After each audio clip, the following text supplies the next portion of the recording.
반갑습니다.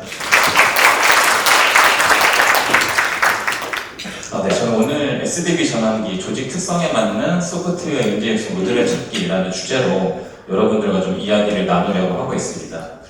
제가 최근에 이제 여러분들하고 많은 소통을 하다 보면은 항상 어려워하시는 부분들이 약간 정해져 있는 것 같아요. 그래서 그 부분들을 오늘 좀 짚고 넘어가고자 이런 주제를 마련을 했고요. 결론부터 조금 스포를 드리자면 제가 오늘 SDB에 필요한 교육 체계는 어떤 겁니다 라고 말씀을 드리는 시간은 아닙니다. 왜냐하면 여기 계신 분들의 조직이라든지 구성 원내 수준이라든지 필요로 하는 니즈들이 모두가 다르기 때문에 어떤 특정 정해진 교육 체계가 있다라고 말씀드리진 않고요. 본인 조직에 맞는 과정을 어떻게 찾아가는가에 대해서 좀 더 초점을 맞춰서 설명을 드리도록 하겠습니다. 시작을 하기 앞서 제가 질문을 먼저 좀 드릴 건데요. 질문을 보시고 본인이 해당된다라고 하시면 손을 들어주시면 되겠습니다. 자, 첫 번째 질문입니다. 우리 회사에는 소프트웨어 교육 체계가 있다. 손 한번 들어봐 주십시오. 네, 많이 계시네요. 네, 잠시 내려주시고요. 자, 그럼 두 번째로 우리 회사에는 소프트웨어 인재 육성 계획이 있다. 한번 손 들어주십시오. 네, 급격히 줄어드셨네요. 네, 좋습니다. 네, 다음은 우리 회사에는 소프트웨어 인재 육성 전략이 있다. 손 한번 들어주십시오. 네, 한 분. 네. 우리 회사에는 소프트웨어 인재 육성 목표가 있다. 손 한번 들어주십시오. 저희가 질문 드렸던 것 중에 이제 교육 체계가 있다라고 저희가 질문을 드렸을 때는 상당히 많은 분들이 손을 들어주셨는데 인재 육성 계획이 있다, 전략이 있다, 목표가 있다라고 봤을 때 급격하게 손을 드시는 분들이 많이 줄어들었습니다. 그 이유가 뭔지가 사실은 제가 오늘 말하고자 하는 키워드라고 보시면 될 것 같고요. 거기에 대한 사례들을 조금씩 설명을 드리고자 합니다. 아까 교육 체계가 있다라고만 손을 드시고 인재 육성 계획이나 전략이 없다라고 하셨던 분들 다시 한번 손을 들어봐 주시겠어요? 저희는 교육 체계는 있는데 인재 육성 전략이나 목표나 계획 같은 게 뚜렷하지 않다. 그 중에서 저는 지금 너무 조직에서 이 소프트웨어에 관련된 교육에 대한 챌린지를 많이 받고 있는데 어떻게 해야 될지 몰라서 솔루션이 너무 시급하다. 한 분만 손을 들어주시면 될 것 같습니다. 없으신가요? 제가 근데 이미 손 드셨던 분들 제가 눈으로 반하기 때문에 이따가 다시 한번 좀 질문을 드리도록 하겠습니다. 네. 자, 지금 보시는 장표에서 인재 육성과 교육 체계 이 두 가지가 키워드로 보이실 텐데요. 자, 인재 육성은 어떻게 보면 저희는 HRD를 하시는 사람들이기 때문에 인재 육성이 저희의 목적이 되고요. 이 인재 육성을 하기 위한 하나의 수단이 하나만은 아니겠죠. 하지만 우리는 교육을 하는 사람들이기 때문에 주된 수단으로 교육 체계를 활용하고 있다라고 봐주시면 될 것 같습니다.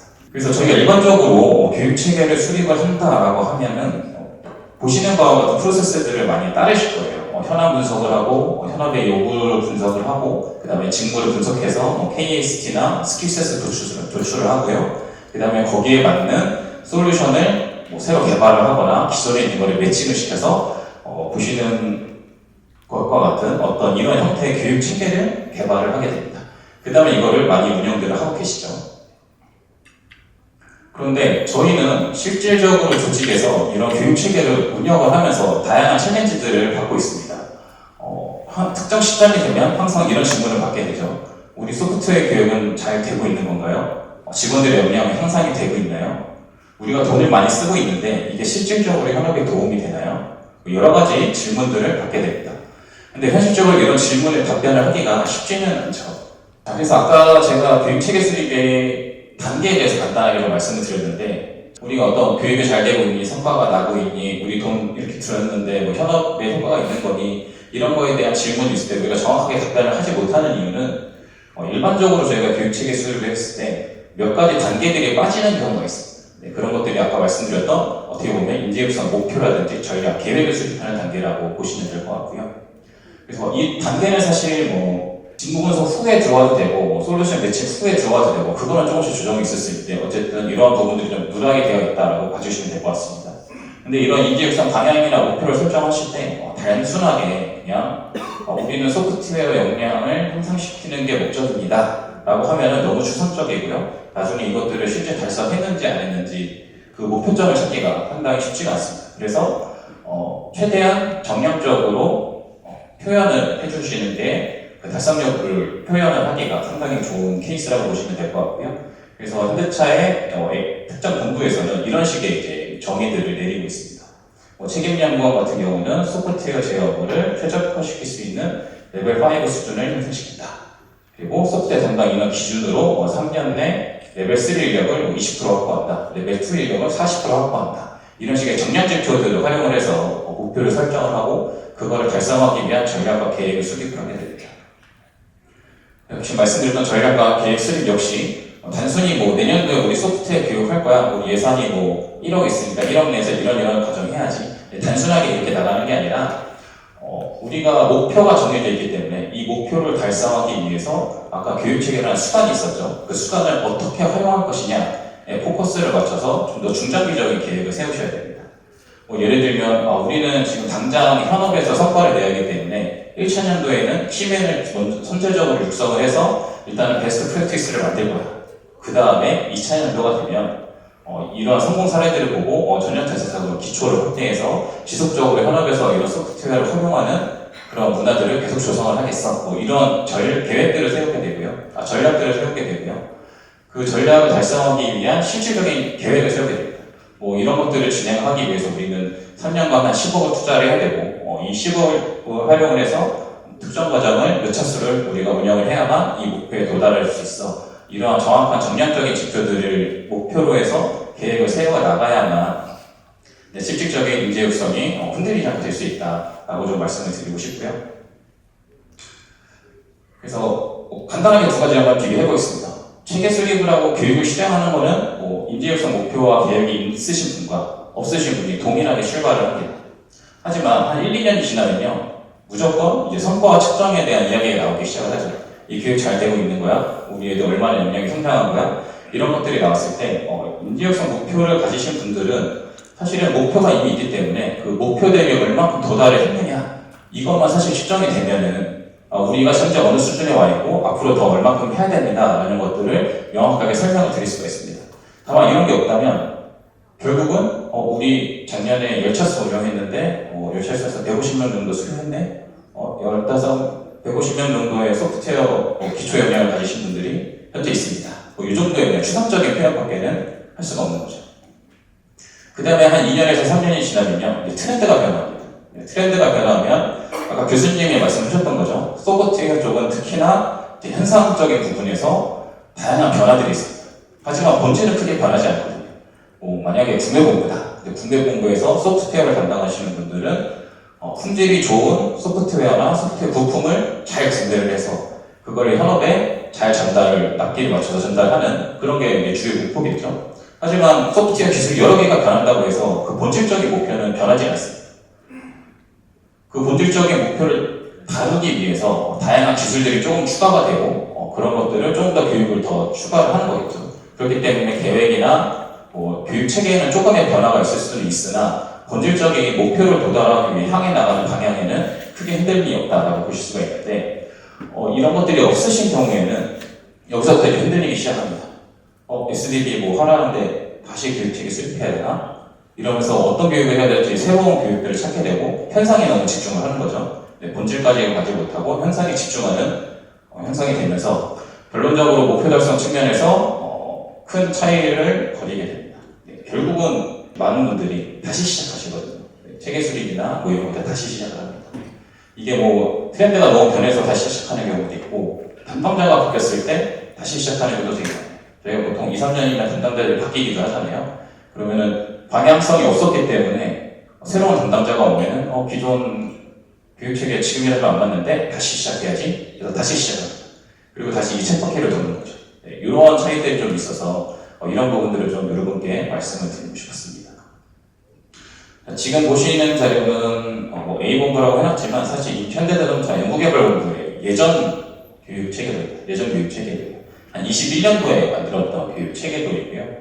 이 교육체계도가 있지만 이 교육체계들을 모두가 다 똑같이 교육을 하진 않습니다. 그래서 이 교육 체계도를 만들고 나서 이 교육 체계가 지금은 상당히 많이 변화가 됐는데 그 변화되는 과정이 그리고 이 교육 체계도를 만들고 이 교육 체계도를 어떻게 활용하는지에 대해서 간단히 좀 사례를 설명드리도록 하겠습니다. 아까 목표를 좀 정량적으로 표현을 해야 된다고 말씀드렸는데요. 아까 목표를 보면 그리고 아까 말씀해 주셨던 사례를 보면은 레벨이 항상 있었죠. 레벨 3, 레벨 4 이런 것들이 있는데 결국은 수준을 레벨로 정리를 하게 되고 그 레벨을 정할 때 그 레벨의 수준 역시 상당히 디테일하게 정의가 되어 있어야 그게 실질적으로 현업에 활용이 되는 기술이고 내가 그만큼을 할 수 있다라는 것들을 표현을 할 수 있습니다. 그래서 저희가 일반적으로는 그런 부분들의 행동기술 척도를 활용해서 진행을 하고 있는데요. 예시를 들어보겠습니다. 만약에 시스템 설계에 소프트웨어 요구사항 개발이라는 책무가 있다라고 했을 때 이 책무를 잘 하기 위해서 업무 정의를 내리게 되고요. 그 다음에 거기에 대한 측정 수준을 보시는 바와 같이 행동 척도로 기술을 하게 됩니다. 레벨 2라고 하면은 동료의 전문가의 도움을 받아 본인이 스스로 하지를 못하는 상황인 거죠. 시스템 요구사항을 분석하여 개발하고자 하는 소프트웨어 요구사항을 도출할 수 있다.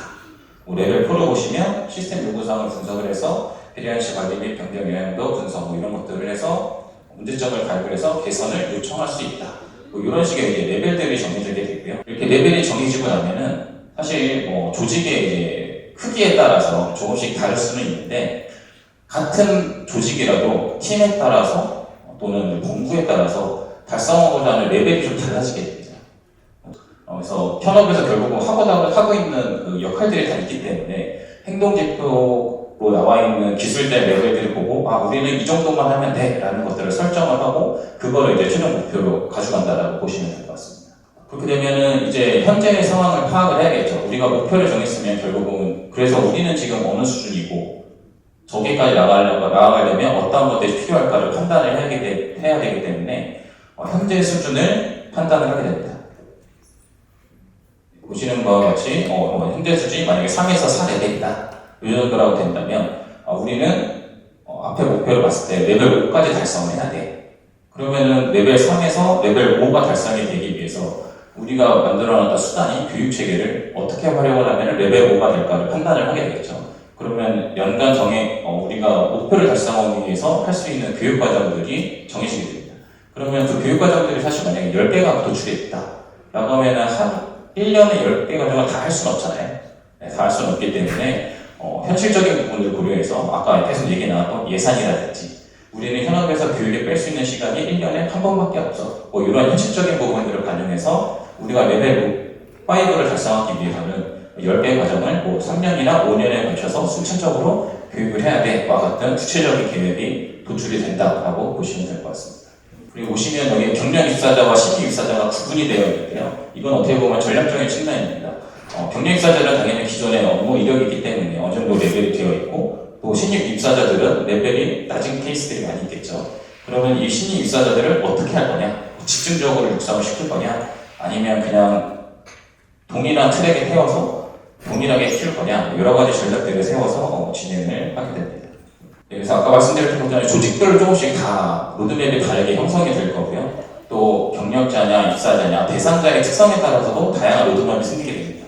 저희는 이제 ACR 직을 담당하시는 분들이기 때문에 여러 조직을 담당하게 될 거잖아요. 그러면 그런 조직별 특성들을 다 고려를 했을 때 전체적인 우리 회사 또는 큰 본부 단위, 조직 단위에서 봤을 때 우리는 올해부터 향후 5년까지 어떤 식의 교육과정들을 어떤 식으로 진행하겠다라는 구체적인 큰 그림이 역으로 도출이 된다라고 보시면 될 것 같고요. 그 실행 방안이 사실은 교육에만 국한이 되지 않습니다. 당연히 채용이 걸려있을 수도 있고요. 아까 말씀하셨던 것처럼 보상이라든지 이런 인사정책에 연결을 해서 하는 케이스도 있고요. 여러 가지 솔루션들이 도출이 되게 되고 그것들을 본인의 전략과 계획에 맞춰서 순차적으로 진행을 한다라고 보시면 될 것 같습니다. 다시 아까 그 구교육체계로 돌아왔는데요. 보시면 밑에 소프트웨어 인텐시브 프로그램, 리스킬링 프로그램 이런 것들이 있습니다. 입문과정입니다. 지금 제가 말씀드렸던 구교육체계라고 말씀드렸는데 지금 이 교육들은 다 사라졌습니다. 필요가 없어서 사라졌냐? 아닙니다. 전략적으로 이미 신입사원분들이나 직무 전환을 하신 분들은 집중적으로 다 교육을 2, 3년 전에 시켰기 때문에 더 이상 필요가 없어서 없어요. 그런 식의 이제 전략적인 측면이 되겠죠. 그렇다 보면 이런 계획이나 전략이 명확하면 특정 과정이 언제까지 이 연한이 있을 것인가, 이 다음 과정을 뭘로 가져야 될까, 이러한 구체적인 계획도 다시 한 번 더 저희가 빠르게 선제적으로 수립을 할 수 있다. 그런 부분들을 좀 설명드리고요. 두 번째로 여기 AI라고 되어 있는데, AI는 이제 집단의 오후에도 AI 솔루션에 대해서 디테일하게 설명을 드릴 거기 때문에 이 부분을 좀 넘어가도록 하겠고요. IT 부분이 지금 보시면 여기 사회교육이나 선택수강으로 되어 있습니다. 네, 실질적으로는 지금은 상당히 이 부분이 많이 커져 있어요. 저희가 SDB를 넘어오면서 IT 기술에 대한 부분들에 대한 어떤 이슈들이 많아지다 보니까 보시는 것처럼 별도의 교육 체계를 만들어서 저희가 좀 진행을 하고 있습니다. 여기는 말씀하시는 일반적으로 외부에서 보시는 서비스 기획, 프론트엔드, 백엔드 이런 실질적인 IT에 대한 교육 과정들이 많이 포함이 되어 있는 상황이라고 보시면 될 것 같고요. 그 다음에 자동차이기 때문에 저희 기존에 이제 인베디드 소프트웨어 중심의 어떤 V사이클 기반의 교육 과정들이 주로 진행이 되고, 또 거기에 제어 이론이라든지 오토사라든지 매틀랩, 시뮬링크 이런 자동차에 잘 활용되는 툴 이런 교육들이 많이 좀 진행이 됐었는데요. 최근에는 그 부분이 좀 많이 변경이 되었습니다. 부분이 크게 달라지진 않았는데요. 보시면 이 회색으로 처리된 부분이 기존의 교육과정들 중심이라고 보시면 될 것 같고, 이 주황색으로 표시된 부분들이 조금 새로 생성된 교육과정들이다라고 봐주시면 될 것 같아요. 그래서 기존에는 V사이클 기반으로 교육이 진행이 됐었다면 요즘에는 이 아키텍처 통신, OS 플랫폼, 그리고 표준 규정에 대한 교육들이 상당히 니즈가 많이 생기고 교육과정이 많이 늘어나고 있는 상태이고요. 플러스 차량 소프트웨어 개발, V사이클 기준의 차량 소프트웨어 개발도 기존 과정과 다르게 AI가 도입이 된다든지 또는 IT 쪽에서 다루는 CI/CD와 같은 개념들이 많이 접목이 되고 있습니다. 이렇게 교육체계가 변동이 되긴 했는데 변동이 됐다고 해서 이거를 모두가 다 따라야 되냐? 절대 그것은 아닙니다.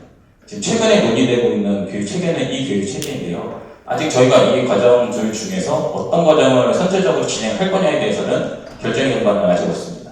왜 그러냐면 당연히 아까 말씀드렸던 것처럼 인재육성 목표가 저희가 있겠죠. 그러면은 이 교육 과정들이 인재육성 목표 달성에 필요한 교육이냐 이거를 한 번씩 판단을 해줘야 됩니다. 네, 그것을 통해서 과정을 1차적으로 좀 선정을 해야 되고요. 또 우리 조직에 해당 역량을 필요로 하는 사람이 몇이나 될까? 이 교육 과정을 들어야 되는 사람들이 얼마나 될까? 그 모수적인 부분도 상당히 중요하겠죠. 거기에 따라서 이제 교육 형태가 결정이 되게 됩니다.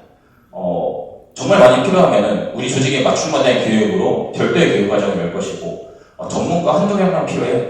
근데 이거를 우리 선행교육으로 하기에는 좀 부담이 있어. 그러면은 저희 같은 경우는 이제 서울대라든지 이제 한양대라든지 이제 대학과 연계를 해서 고급 과정들을 운영을 하는데 이제 그런 거에 한두 명만 보내서 전문가를 양성을 한다든지 아니면 저희가 오픈하고 있는 B2C 과정에 여러 사람을 보낸다든지 이런 식의 교육 형태가 결정이 되게 됩니다. 그래서 우리에게 필요한 교육 수준은 어떤 것이냐?